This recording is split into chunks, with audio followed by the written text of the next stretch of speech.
Hey, and welcome back to another episode of the Coptic Cave. Today is a very special episode. I have one of my day ones with me. His name is Yanai Kelman, and when I say he's been with me since day one, bro, I mean it. Yannai, would you please do us the service of just introducing yourself to the audience a little bit? Hey, nice to see all you. Not see you. Let's see. I think like a lot of people, I just got swept up in the whole defending Israel thing when I saw the attacks coming at us from all directions, the misrepresented information.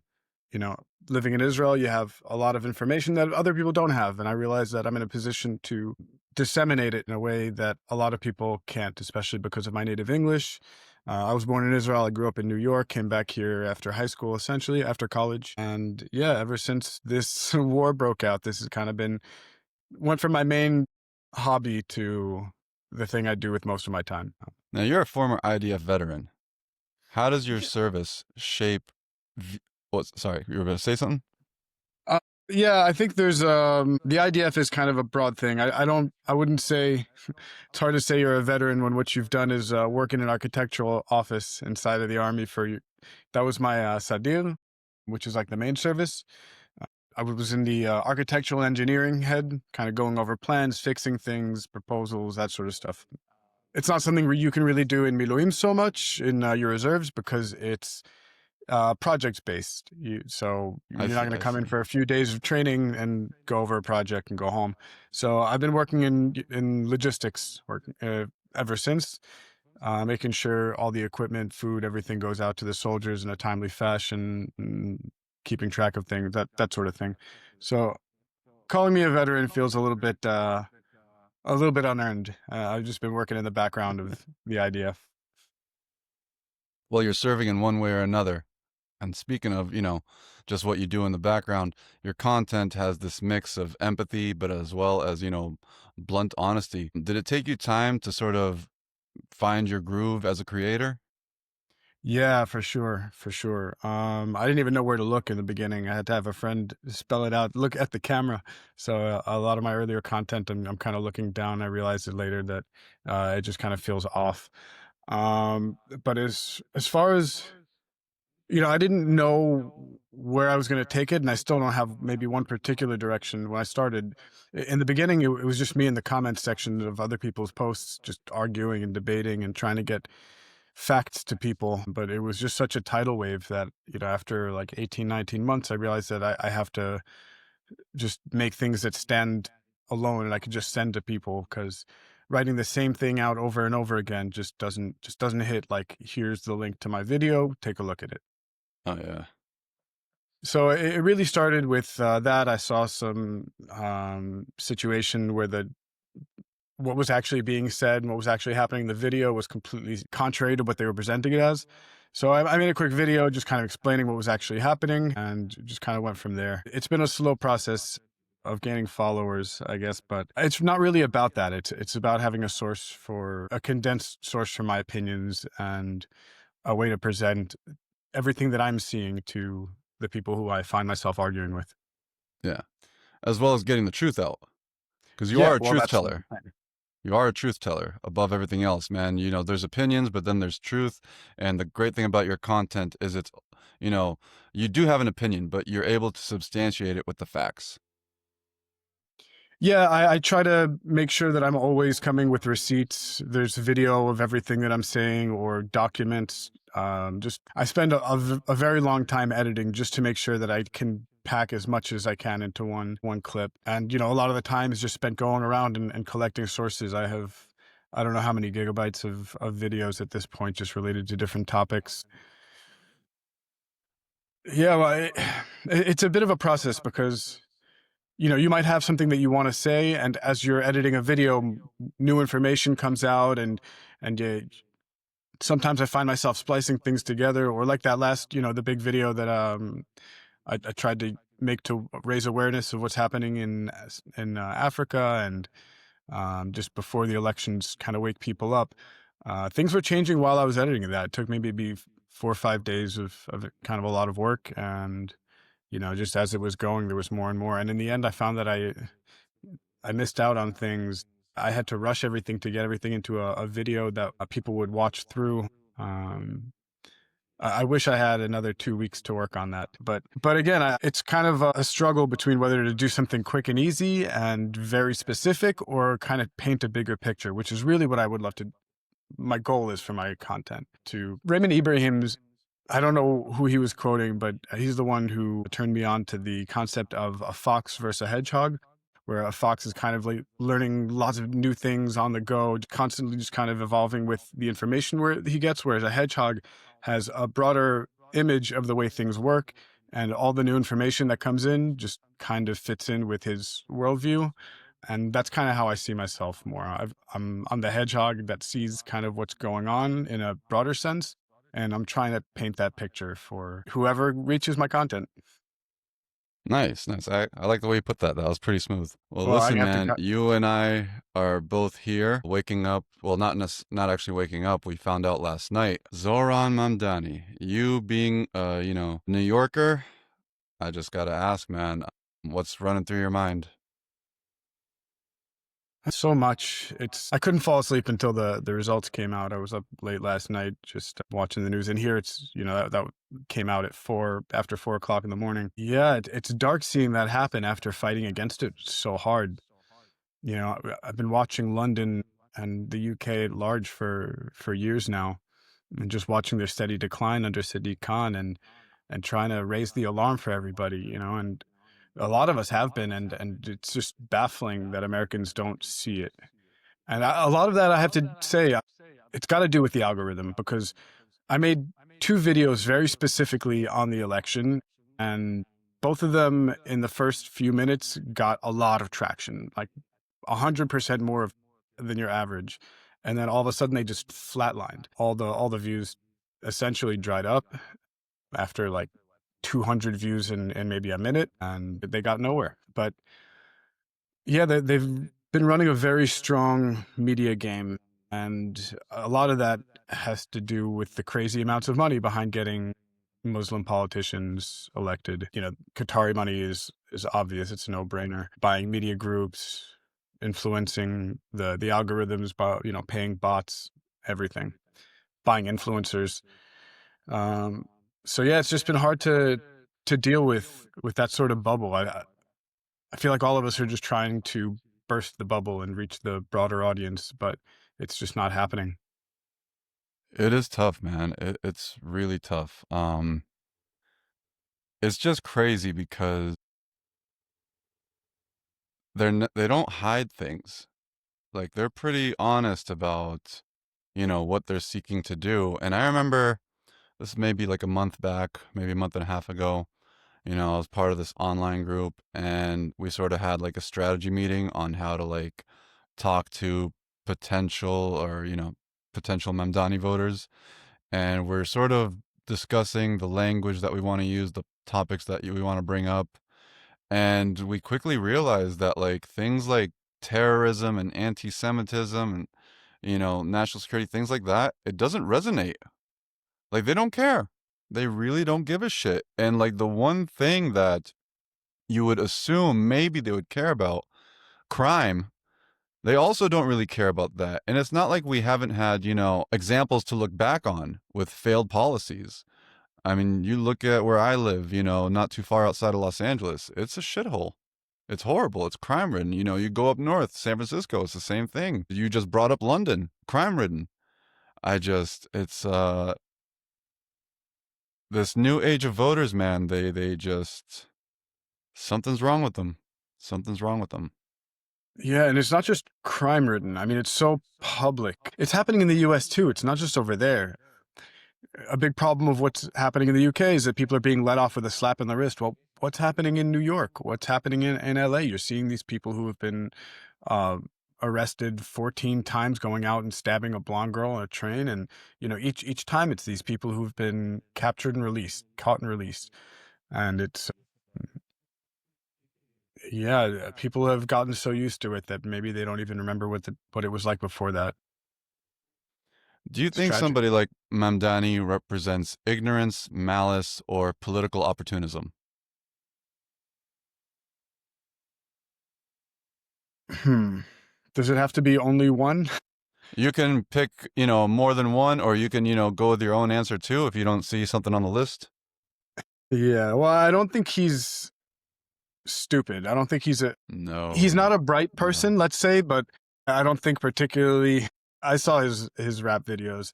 He's not the sharpest tool in the shed, let's say, but he's also got a machine behind him that's working very hard for to accomplish its goals, and that means that he's going to have people guiding him along the way that are going to help achieve whatever they want to achieve. I mean, I don't need to hide anything. I'm very certain he's Muslim Brotherhood, just considering everything. His father most certainly is, and he's spoken about what a big influence his father is on his politics. And so, yeah, definitely, there's definitely malice there. Uh, there's definitely opportunism. I mean, the whole, how do you say, strategy of the Muslim Brotherhood is to worm its way in, through politics. And yeah, they found a guy who they figured they could make charismatic with enough money, and they managed it. And now And we've got you that. got to give the devil their due, because like that dude is a brand. Like he's not just a politician, man. He's a brand. He's charismatic, and this is sort of where I have to like direct a lot of the criticism towards these establishment politicians that just do not pick up on the pulse. They really like they couldn't field better candidates than Curtis and Andrew Cuomo, and I don't even remember who the other guy was. It's sort of pathetic. It's Well, truly pathetic. that's true on the one hand, but I think Curtis Silva also had a lot of underground support that people were really passionate about him. And I think if there was media behind him as well, I don't think it would have been impossible for him to win. Um, Yeah, Cuomo, I didn't really understand, but I understood why people were getting behind him. They just need an opposition candidate that they feel could win. But the media just went. I mean, first of all, Zoran Mamdani, Mujahidani, I like to call him. His face I is like that. plastered. Yeah, it's too accurate, just considering the history of the Mujahideen. But he had his face everywhere. You'd give a search for the elections, you'd see 3 out of the 4 photos were him, and the last one was Cuomo, just on the homepage of Google or whatever. He was all anybody was talking about. And I think we made a mistake in that we focused too much on Cuomo's takedowns of Zoran were good. The fact that you had Silva fighting against Cuomo rather than against Mujahidani was a problem. It was all a mess when you come down to it. But I don't think with the way that the media is pretty much bought and paid for and controlled by foreign investments, there wasn't really much of an opportunity for anyone else to win. Um, the vast majority of people aren't that astute that they're going to spend their time trying to figure out who the Muslim Brotherhood is or what socialism means. They've been raised in it. They bought out the education system for so long that the people who were babies were just born as they started are already voting. They've been through the entire system with a whole Islamic education. It's crazy. I just think it's crazy because, Islamic and people, socialist. to be honest, man, the socialism part is the one that, you know, it's not my biggest worry, although it is a worry. For The me, problem is that it's the fact it's that the he's a 12er vehicle for Shia. Islam. Right. Yes, exactly. Exactly. We saw this play out in Iran with Khomeini. Okay. It is the vehicle for Islam. He's a 12er Shia, just like Khomeini. Hmm. And, in Shia Islam, 12er Shia Islam, there's really only two leaders that you could call leaders. One is Ayatollah Sistani, who lives in Iraq, and he's more of a spiritual leader. He stays out of politics. The only other one is Ayatollah Khamenei. That's the only other one. Hmm. And, where in the late 70s, Khomeini said something like, economics is for donkeys. You can't say that in a place like New York. So he has to say it another way is free buses, free, free buses, free childcare, free this, free that. And it's absolutely a vehicle, like you said. Promise him the world and then give him whatever you want, which is Yeah. pretty awful. But Yeah, not only in Iran, I mean, people go to that, but, Iraq is a perfect example of that. The Ba'athist Party in Syria, it was the same thing. You get the support of the people by promising them everything, especially when their lives have been difficult. Let's not beat around the bush. New York has gotten more and more expensive, and, there are all sorts of reasons for that, but, yeah, they're just so desperate for a change that they support the person who'll promise it, even without thinking about what that means. And yeah, it's just a shame that it happened in New York after it's been so obvious. We've had all the signs, and even that same day, there were Iranians who. I forget the name of this individual, but somebody was recently imprisoned and killed for, well, he was disappeared. They say it was suicide. He burned a photo of Khamenei while playing like music for the Shah. I forget what the track was. I don't think they were playing it, but the regime unalived him in his apartment, and people have been doing the same, like in mass in Iran, in defiance. And they were just doing that yesterday, the day before, and the message doesn't reach Americans. No, no, it doesn't. I mean, in this country, unfortunately, we have a very young population that is undereducated on economics. They're undereducated on finance. They're undereducated on history. And I think most importantly is they are undereducated on the fact that not every culture is going to resemble yours. Not every culture is going to mesh with yours. And we've really done this horrible thing for the past few decades where we have imported people with cultures that literally want to eliminate the American way of life. Yeah, yeah. I think I mean that started with PC culture. You have to be politically correct. And that, of course, is an invention of the Soviets. So it always comes back to communism slash socialism. Mm-hmm. When you can't speak about certain topics, you can't deal with them, and they just grow. Um, yeah, can't talk about how Islam is problematic because you'll be an Islamophobe. You're gonna have an Islam issue. Can't speak about the ills of socialism because, well, I don't know. When I was a kid, I remember learning about Stalin and the Soviets. But maybe we didn't go so in depth, but like you understood that socialism was bad. And now we've got people listening to Nick Fuentes and being like, yeah, maybe Stalin wasn't so bad. Yeah, what a piece of shit. Fucking Seriously. hate that kid. I Yeah, mean, Fiora Fuentes. yeah, Sheriff Fuentes. I mean, what do you think is going to happen now? How do you think that Mamdani as mayor, how do you think this is going to affect Jewish students in New York, just Jewish life in general in New York City? Well, it can go one of two ways, generally. One is Mamdani's ultimate goal is the presidency, and I think he kind of made that clear with his really lame statement to Trump. I don't know if you heard it, but he's like, I know you're watching this in his speech, but my message to you is turn the volume up. I don't know what he was trying to say there, but clearly the Muslim Brotherhood isn't satisfied with just New York, so they might make efforts to keep things normal as much as possible and keep his popularity up until he can make a run for president, or it's just going to turn into LA. Sorry, to London.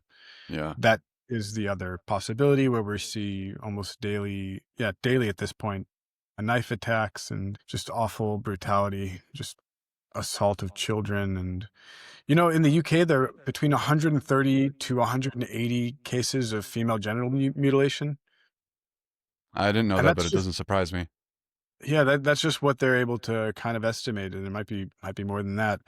And it's, did you see the story about the two doctors in what was it, Minneapolis, who were performing FGM? They No, were no, I didn't. yeah, arrested, released. Nothing really happened. I think they made a law about it, but nobody is reporting anything. Nobody was caught. There's no enforcement. So FGM is still going on in the U.S. That's for sure. Yeah, I knew there were a couple doctors that got caught doing it in Dearborn. I was in Dearborn. Sorry. Oh, was okay, okay, yeah. I'm a little bit at this point. I've never actually visited the Midwest. I mean, I've been to the West Coast, south a bit, and all along the East Coast. But the Midwest is still the cities I mix up a bit. It's been a while. Man, Dearborn doesn't feel like America. And if you Yeah, saw that interaction about a month ago between the mayor of Dearborn and one of the concerned citizens, and that dude, yeah, he despises Americans. yeah, He despises yeah. Americans. I think a lot of them do, and they just are either keeping it under wraps because they're in Mecca, or it's starting to surface more. I guess that's a symptom of it. Mhm. Thank God the what's his name? The guy in Minnesota lost. The guy who looks like Axel Rudikabana, the mayoral candidate. Forget his name. I don't know who either one is. You don't know who Axel Rudikabana is? He's the Southport killer. He went on a spree in like a kid's Taylor Swift concert, and he No. killed 3 girls brutally, Oh, okay. I remember injured the more. story. I don't remember the name of the killer. Yeah, they look too similar. I mean, it was just so that story was so awful that I couldn't, like, it was just being reported over and over by the alternative media. So I ended up being quite heavily invested in hearing his name over and over and over and over again. Yeah, I mean, he looks like a psychopath. I wasn't surprised, but he also looks quite like the mayoral candidate of I'm gonna search him real quick. Yeah. The Somali guy waved a flag Yeah. at his rally. Anyway, it's just been kind of crazy to see so many different races with Muslims from Africa and just all over running in races. Well, What is the U.S. going to look like in a few years? can't say I'm surprised. It's definitely the usual suspects. Yeah, Yeah, I'm afraid of what the US is going to look like, man. I used to, like, this is the way I've been thinking about things lately, is that, like, when you look at the UK, it's almost like looking 10 years into the future of the US if we don't get our shit together, right? yeah. Well, we just kind of threw our shit out the window. Yeah. The one sort of silver lining I sort of take away is that these mayoral races, particularly in New York City, they don't translate well into, national elections. I mean, Mamdani, he did not capture the black vote. Definitely captured the Muslim vote and the Southeast Asian vote, and the Bushwick hipster vote. You can't win a presidential election like that. Hope you're right. I hope so too. But I mean, you know, the way the United States looks today is how the UK looked 10, 15 years ago. And I remember, as someone who was pro Pally, as you know, like people would look at the UK and be like, oh, well, it's going to get so much worse. They're going to take over. And I used to be like, man, you're just an alarmist. You're a fear monger. You're fear monger and all this. They were 100% right. They were 100% right, and then more. That is, it's scary because I was talking to Francisco Gil White a couple weeks ago, and he said that if they don't have a civil war within the next couple years, that Europe is done. If the civil war happens within 10, later than that, like let's say like 8, 10 years down the road, like Europe's really finished. Yeah, I mean, they still got immigrants flooding in. Mm-hmm. I think Turkey said something about controlling their borders, but they're not really. And I actually watched a video with some people coming across the Russian border into Poland, or sorry, it might have been the Belarus border. I know that they've got it tight, but there's still holes. People find ways, Yeah. and just the amount coming into the UK, as you see, videos of just a sea of young Arabs or Muslims dressed in all black walking down the streets chanting, Allahu Akbar and other nonsense that we shouldn't be seeing in the West, and nothing's done about it. It's just par for the course, apparently. What do you think makes like a white leftist see something like that and they're okay with it? It's really, Not even a white leftist, just a leftist, Forget white. yeah. I don't know. It's one of those things where you see somebody who's in a cult and you don't understand why they're in a cult. I don't know if you've, yeah, but It doesn't make sense from the outside, but there must be something inside that, I don't know, maybe it's fear or uncertainty or hmm, I don't know. I also didn't have trouble. I didn't have any success getting the person that I knew out of the cult. That didn't make any sense to me. They needed to have a violent outcome, and that woke them up. So maybe that's what the West needs. Maybe you have to feel it on your own flesh to really internalize it, to break you from the paradigm of, yeah, everybody wants good for everybody else. Everybody values life just like me. It's something that they have to wake up from somehow.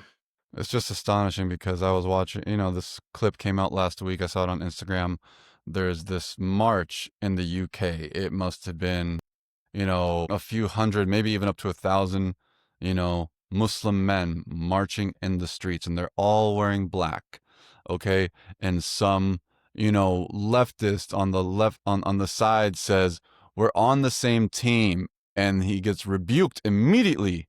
And the guy, one of the Muslims says, no, we're not. Yeah. Astonishing how there can still be leftists that support this shit. It really, Yeah. it blows my fucking mind. Yeah. What's that liberal town where they're not allowed to hang the pride flags? It's in Colorado. No, I think it's in Dearborn.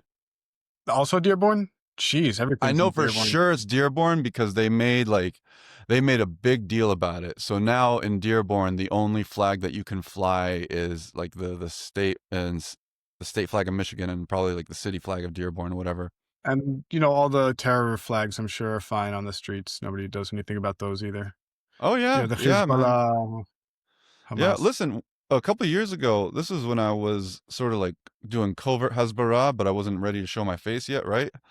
I Mhm. remember like there was a protest in Dearborn and the mayor was there and his name is like Hamoud something. And it's a protest, for Gaza, Lebanon, and all that shit. And you see every flag. You see the Lebanese flag. You see the Syrian flag, the Iraqi flag, the flag of the IRGC, the Yemeni flag.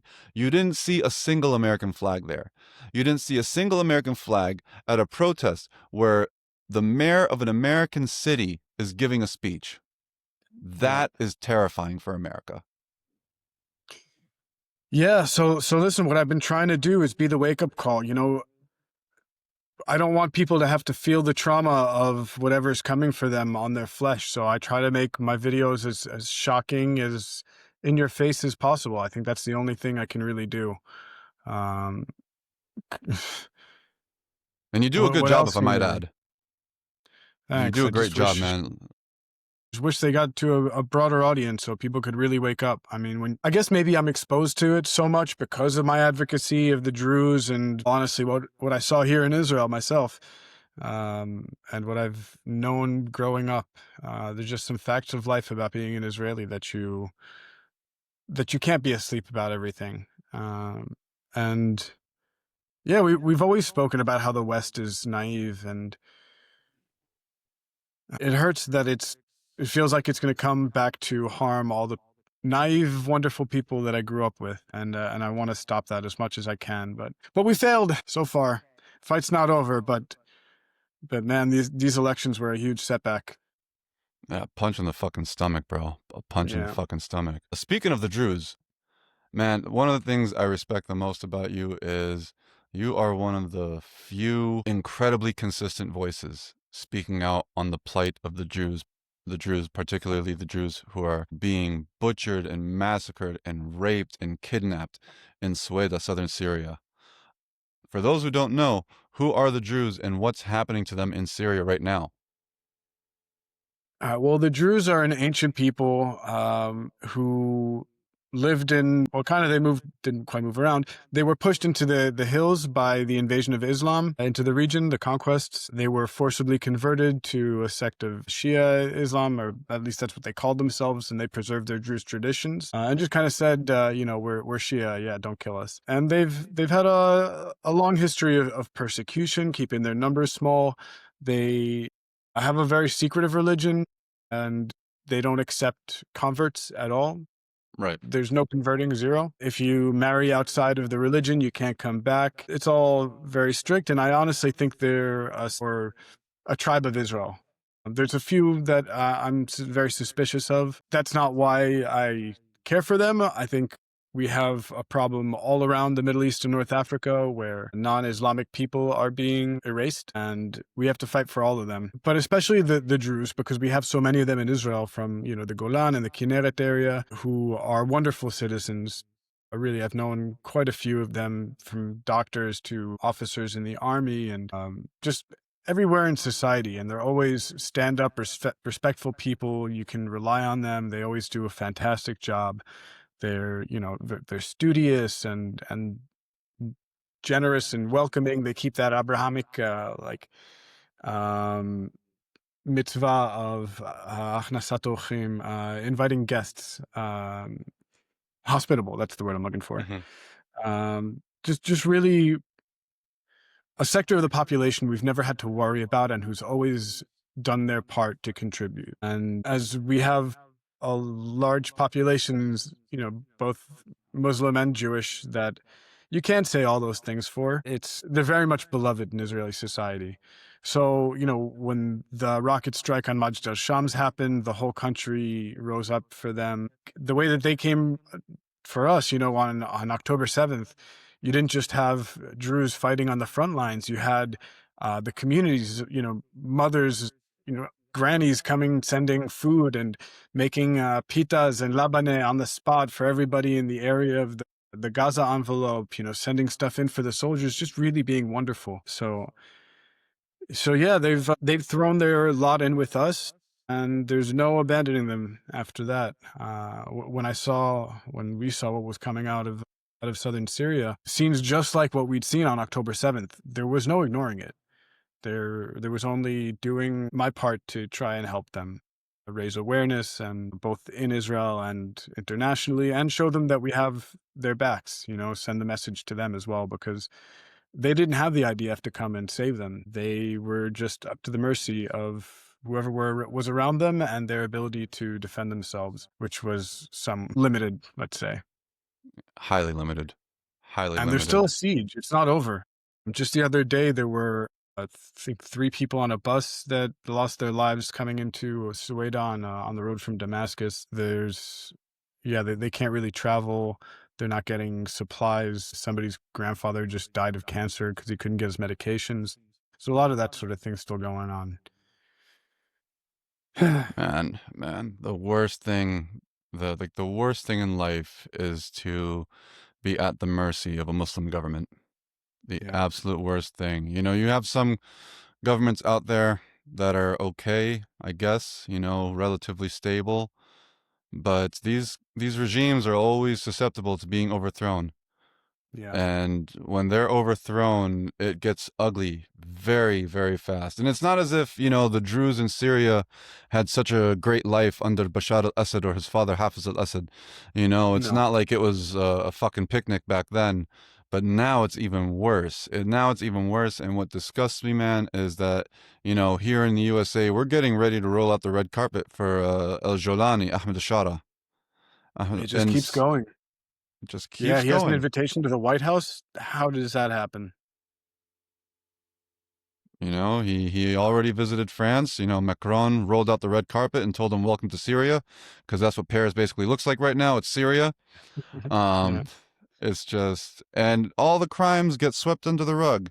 And speaking of, getting swept under the rug, just concerning the Druze, listen, man, the Arab world, fucking fake outrage over the Palestinians in Gaza, 24/7, cry me a fucking river. The international media, all the NGOs, all the human rights organizations, the same things. How do you explain this hypocrisy? How do you explain the selective morality? It's very simple. It's dictatorships. It's the Red Green Alliance. It's the Muslim Brotherhood having their fingers in every single government. It's the money being behind it all. That Qatar is sponsoring so much, China is sponsoring so much, and it's one giant war against the West, one that's active and it's happening, and we're just kind of ignoring it. Um, yeah, they're taking over every part of the Middle East.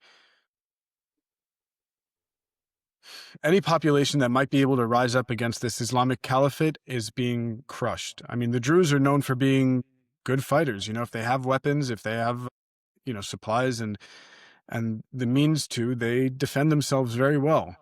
But we have this game of geopolitics, even locally in the Middle East, where, we attacked the line of the military line going southward to stop the siege on Suez, to stop them from getting totally wiped out. There were 90 tanks that were headed there, and we stopped it. But, our hands are being tied from going further by the fact that Jolani is being welcomed into the West and playing diplomacy with all these people. And that's part of the plan as well. I mean, how did he even get to this point? It happened with, first he has Turkey's backing. He had training from there, weapons, supplies. He was sent into Syria.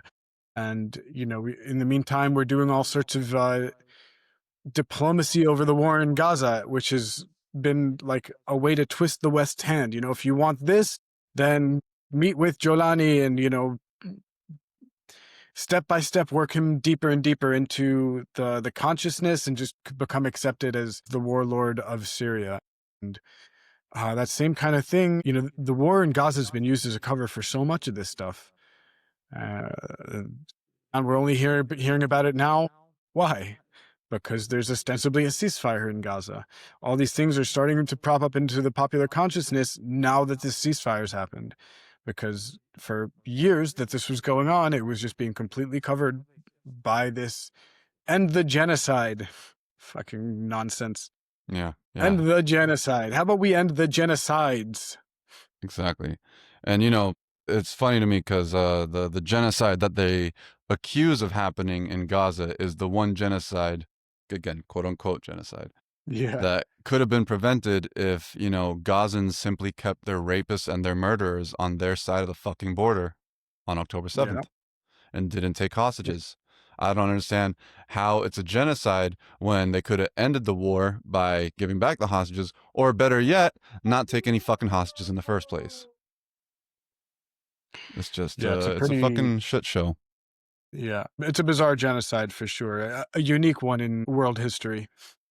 Well, since we touched on the fake genocide, I would like to shift to fighting anti-Semitism because, as you and I both know and as we've experienced, that the genocide libel is one of the many blood libels that gets used against Israel and the Jewish state and anybody who finds themselves supporting Israel. And, I just recently dealt with it within the last 24 hours. I probably deal with it on a daily basis, as I'm sure you do.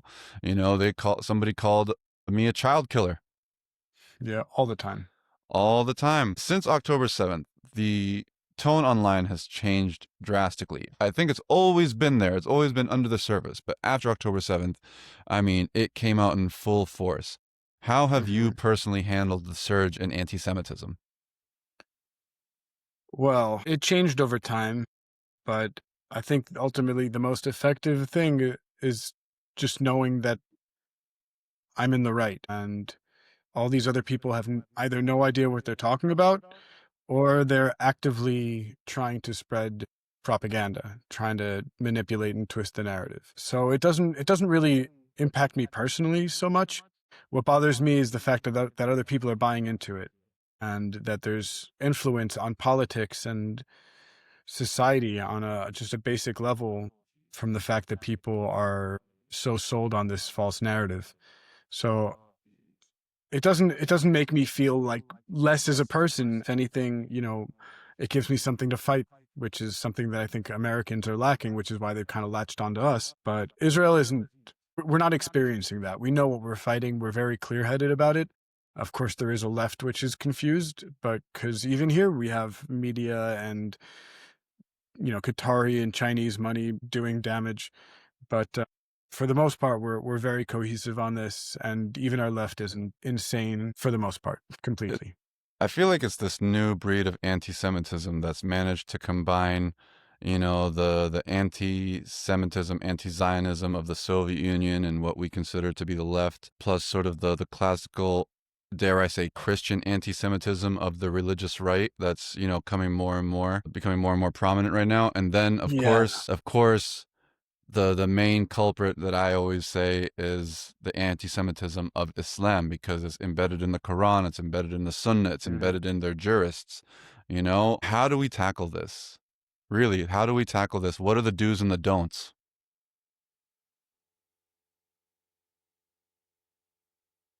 Don't spend too much time defensively. Don't feel like you have to take apart every single one of their points or provide them a bunch of reels that prove, don't spend hours fighting one thing. If you find that you have to do some research to figure something out, then make a video about it. Don't put it in a response to that person. Make it a reel that's going to spread. They're making way more content than we are. We need more people doing that. Uh, just to, I don't know. I don't know if that'll really break the algorithm, but it's a start. Don't be apologetic for anything. Yeah, Not absolutely. we make mistakes, of course every country does, but we're not going around and slaughtering villages, and we're not even bombing buildings full of people. That just doesn't happen. There are very few instances where we've actually bombed civilian infrastructure that had people intentionally, inside of it, and we did it intentionally. And that was only when we had targets that were very, what's the word? High importance targets. And so much of it is just junk. Don't get stressed. Don't feel overwhelmed. I think people are getting that though. I'm seeing a lot less apologetics on the Jewish side and a lot more people just pointing at Islam and being like, this is what you guys do and what you believe. And finally, now that the world is starting to see Sudan and Nigeria and Mozambique and Congo and Yemen and all these places that were hidden from the public, they're a little bit more, they're more brazen in fighting back in that way. And there's a lot more than that that's just going on. There are places like Indonesia, which are becoming more radicalized over time, even though they have a Western style government. Their population itself, as October 7th was a catalyst for extremism in Islam. It wasn't just an attack on the Jews, which was supposed to wipe us out, which it was. It was supposed to be coordinated with Hezbollah and Judea and Samaria, but it was kind of the same thing that September 11th was. Once those attacks happened, you had the apologists for Islam and people kind of becoming radicalized. And October 7th was that second jet booster from the rocket ship going into orbit. Now, you mentioned something. It's partnership with traditional Christian anti-Semitism, which is also something that needs to be tackled because what's happening isn't organic. Um, Nick Fuentes isn't organic. Tucker Carlson isn't organic. Tucker used to speak very, very differently, as I'm sure all of us have seen and has been exposed very brutally by all the alternative media. They're part of a network of Muslim Brotherhood / Qatar / whatever Islamist / Chinese paid talking heads that are basically just running cover for them and spreading their message and normalizing it. So, this push to, why do we hate Maduro? What do we have against Nicolas Maduro? Is not organic at all. It's part of the same thing. Venezuela is the pipeline for Hezbollah into the West. And, if you take out Maduro, you're going to, well, remove a big part of that flow of extremism and violence and everything that Iran is sending over this way. But there's good reason to hate Maduro. Venezuelans have been fleeing from him for decades now. Inflation under Maduro is in the millions of percents. Their currency became worthless. People were being disappeared on the streets. Any sort of dissent was met with extreme violence. I mean, just look at the elections. So Elections. yeah. So you have to understand that all these opinions coming out of these extremists, and they really are extremists. I mean, Tucker Carlson hides it better than Fuentes, but that's really kind of his point, is to he's more of the sneaky system than Fuentes, who's more of a cultural figure trying to get the youth normalizing his insane views by just saying them over and over again and being like, no, I'm not serious. It's not real.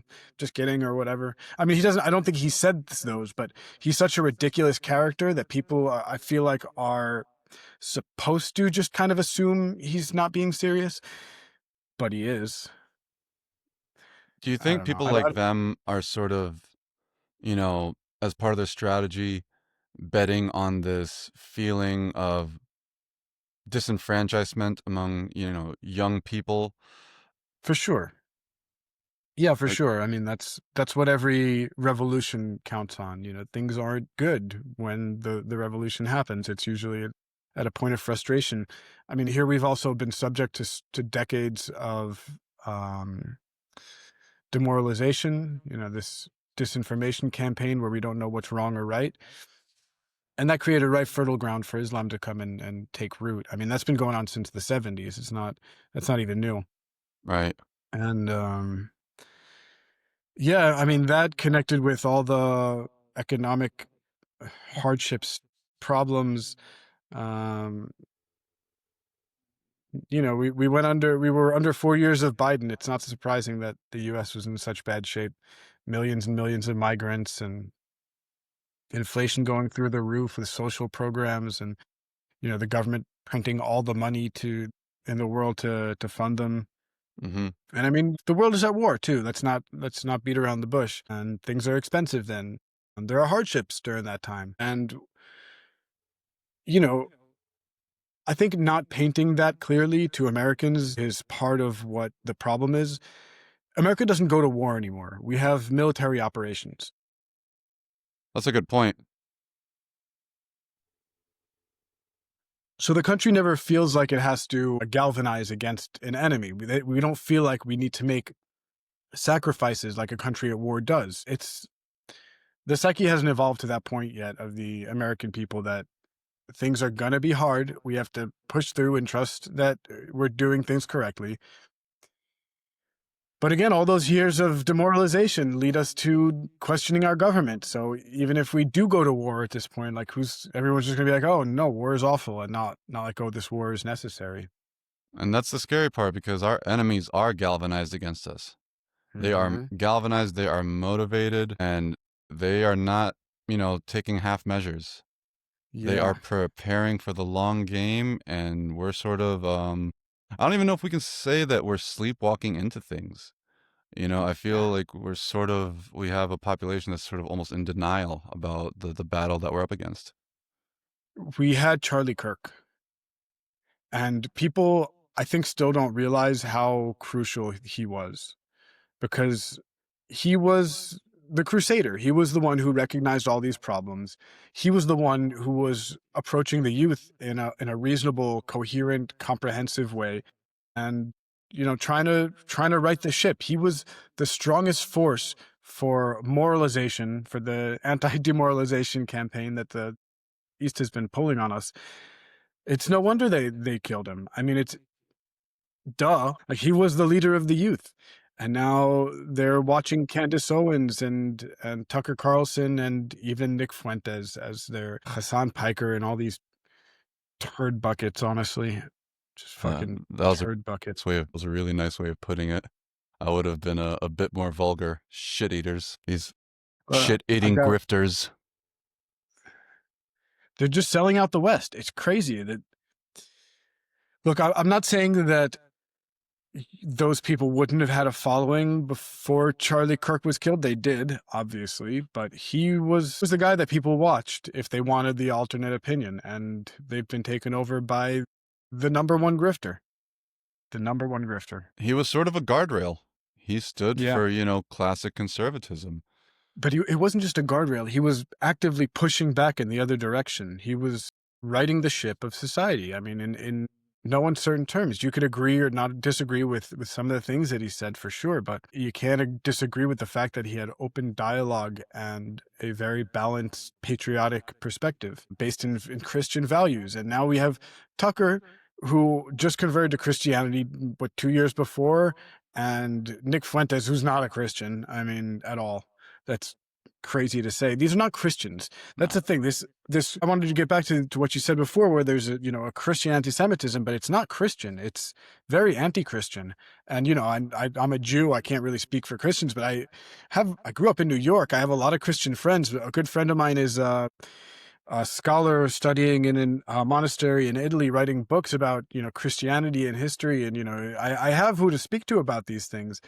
And this is all these beliefs are based on lies that were told to Christians by the people who tried to control them, because Christianity at its base, what it was born as, is a threat to whatever, imperialistic rule there is in that society. So they made little changes, mistranslations, things that could help them, shift the narrative to something where they can exercise that control. So, if you're, whether you're talking about somebody reading the Schofield Bible, or you're talking about Tucker Carlson and Nick Fuentes, who nothing they say is actually based on the Bible, but they just use it because they're white men in America, and it gives them clout with a youth that's been moving more and more towards religion, which is a Right. wonderful thing. Wonderful. But now they're hijacking that. And there's a lot of people who are out there countering that narrative. There's Officer Tatum. There's He's great. Aquarius Tanashi Peters. Hmm. Remember, guys, but they're also just declaring war on them. If anybody speaks against them, they're paid by Israel. Their $7,000 check is in the mail or whatever, which is the same gaslighting they've been doing for the past 2 years. It's the exact same gaslighting. It's the same gaslighting Muslims do. That's why it's so obvious they're teamed up, because the Muslims and these right-wing conservative talking heads have the same exact tactics. Fucking attack you and then gaslight you when you try to defend yourself, or when you point out some opposing position. They're even trying to Absolutely. blame Sudan on us. It's crazy. No. You know what? There was I forget what network it is. I think it's a Turkish network.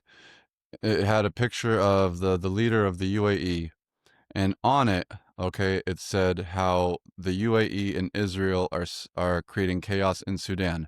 But then when you read the rest of what they wrote, they don't mention Israel once.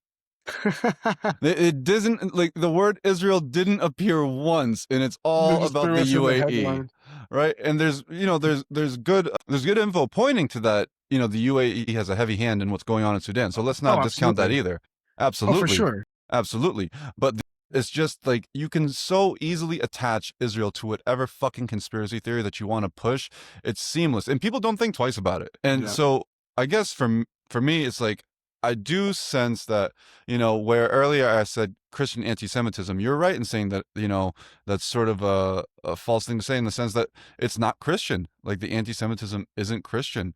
Mhm. What I do feel that anti-Semitism comes from is this entitlement of, sort of replacement theology, which exists both in some Christian circles and definitely in Islam.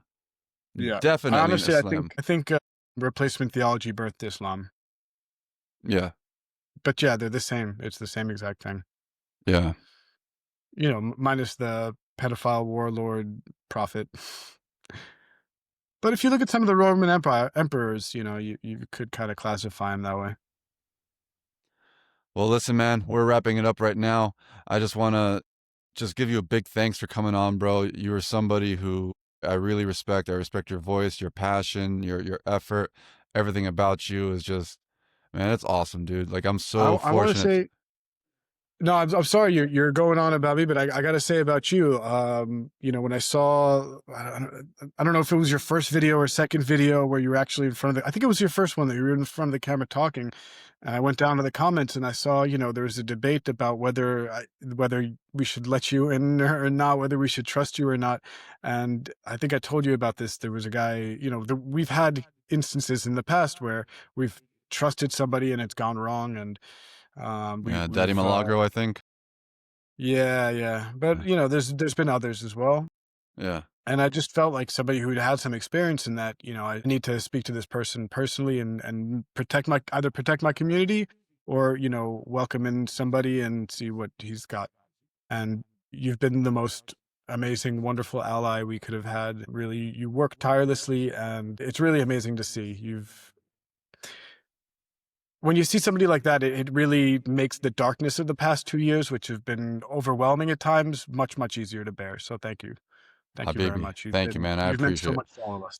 We are just getting started. We are just getting started. Listen, man, if the goal isn't to drive a stake through their fucking hearts and rip out their throats, then, what are we doing? We Yeah. gotta hit to kill. We have to win. Yeah, man. I guess we gotta shout out the MENA movement and, the Coptic Christians, which are on our list. Yes, We're sir. Yes, gonna bring sir. back the, what's the word? Um there was a name for a program between Turkey, Iran, and Israel in the early stages of the state, where we were going to work together and I know what you're fix the talking Middle about. I East. can't remember the And I name either. forget The yeah. Baghdad Pact? No, no, no. No. It'll come to me. Yeah. Scheiße. Anyway, it's now the MENA movement. All right. MENA movement. I like it. I like it, brother. Well, again, And one more in the end, we're time. going to have one confederated state called, I don't know, MENA. We'll figure it out. You can have the Just make me outro. governor of Sinai, and I sign off on it. Once again, man, Sounds thank good. you so much for joining me. I had a great time talking with you, and I'm sure that the audience at home listening had a great time listening. So thank you once again, Yannai, and we're gonna keep up the good fight. Amen. Amen. And we're going to win it. Thank you, Yes, Mike. sir. Yes, sir.